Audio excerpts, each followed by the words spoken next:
क्या बिहार में शराब बंद है? क्या बिहार में जिस शराबबंदी की ढोल लगातार नीतीश सरकार पीटती है कि बिहार में शराब को बंद कर दिया गया है, इससे डोमेस्टिक वायलेंस नहीं होती हैं, घरेलू हिंसाएं जो हैं वो नहीं होती हैं, तो क्या वाकई बिहार में शराब बंद है? सबसे पहला सवाल आज के हम इस वीडियो में चर्चा करने वाले हैं कि बिहार को शराबबंदी की वजह से नुकसान कितना हो रहा है, बिहार को शराबबंदी के बाद क्या फायदा हो सकता है और बिहार के जो अगल बगल के जो राज्य हैं वो शराबबंदी से कितना राजस्व अर्जित कर ले रहे हैं और बिहार में शराबबंदी के ऊपर विपक्ष क्या कहता है और कौन ऐसा नेता है जो ये बात कहता है कि अगर उसकी सरकार आ जाती है तो वो शराब को खोल देगा।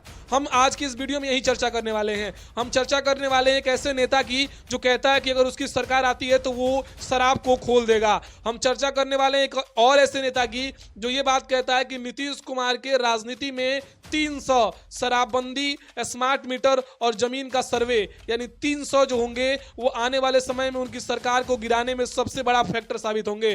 तो वीडियो को शुरू करें इससे पहले आप मेरा नमस्कार स्वीकार कीजिए। मेरा नाम अनुराग भारद्वाज है और आप जनता मंच देख रहे हैं।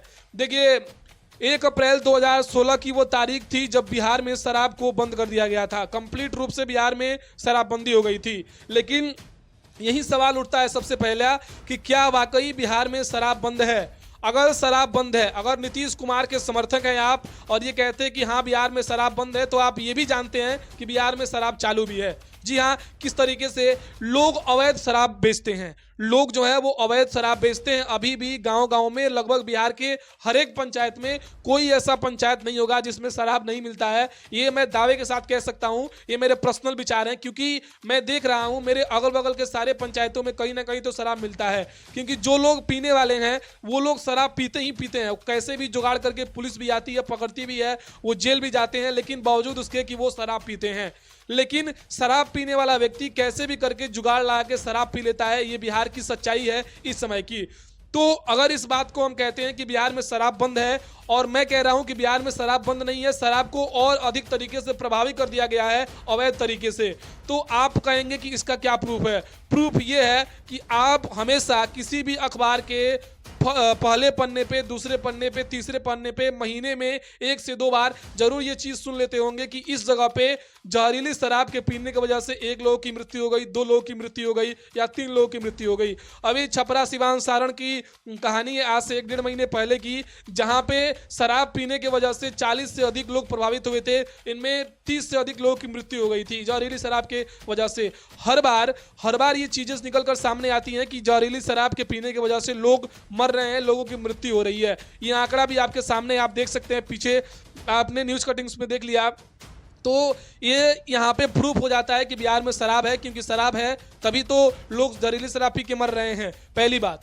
दूसरी बात हम ये करना चाहते हैं कि आखिर उत्तर प्रदेश जो बगल का राज्य है बिहार के, वो कितना अर्न करता है, राजस्व कितना अर्जित करता है शराब को बेचकर। तो मैं आपको बताना चाहता हूं 2023-24 वित्तीय वर्ष में उत्तर प्रदेश की बात करें तो उत्तर प्रदेश में 47,600 करोड़ रुपए का राजस्व अर्जित किया गया है सिर्फ शराब को बेचकर। जी हाँ, उत्तर प्रदेश में 2023-24 के वित्तीय वर्ष में 47,600 करोड़, जो पिछले साल के पिछले वित्तीय वर्ष से अधिक है, उससे कम नहीं है। ये अर्जित किया गया है उत्तर प्रदेश की ओर से, उत्तर प्रदेश राज्य की ओर से। वहीं 2022-23 में दिल्ली ने 6821 करोड़ रुपए का राजस्व अर्जित किया है शराब को बेचकर। ये दिल्ली की कहानी है। तो एक तो राजधानी है दिल्ली और राजधानी भी है, केंद्र शासित प्रदेश भी है, और उस दिल्ली ने 6821 करोड़ का राजस्व अर्जित किया है और दूसरी ओर उत्तर प्रदेश ने 47,600 करोड़ रुपए का जो राजस्व है उसको अर्जित किया है शराब को बेचकर।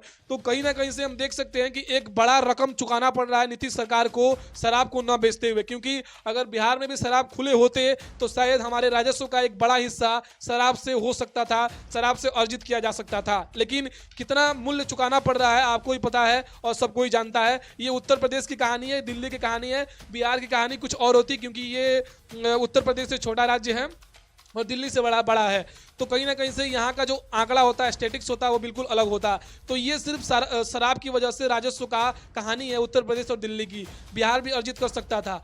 उसके बाद अगर हम बात करें तो संबंधित जो विभाग है वो किस तरीके से काम करता है, इसके ऊपर हम लोग कुछ नहीं कह सकते हैं, क्योंकि आप सभी को पता है कि परिणाम कैसे आते हैं। क्योंकि जब शराब मिल रहा है तभी तो जहरीली शराब पीकर लोग मर जा रहे हैं, लोगों की मृत्यु हो जाती है तो जहरीली शराब की वजह से। तो पुलिसिया तंत्र को और मुस्तैद करना पड़ेगा अगर शराबबंदी को और प्रभावी तरीके से लागू करते रहना है।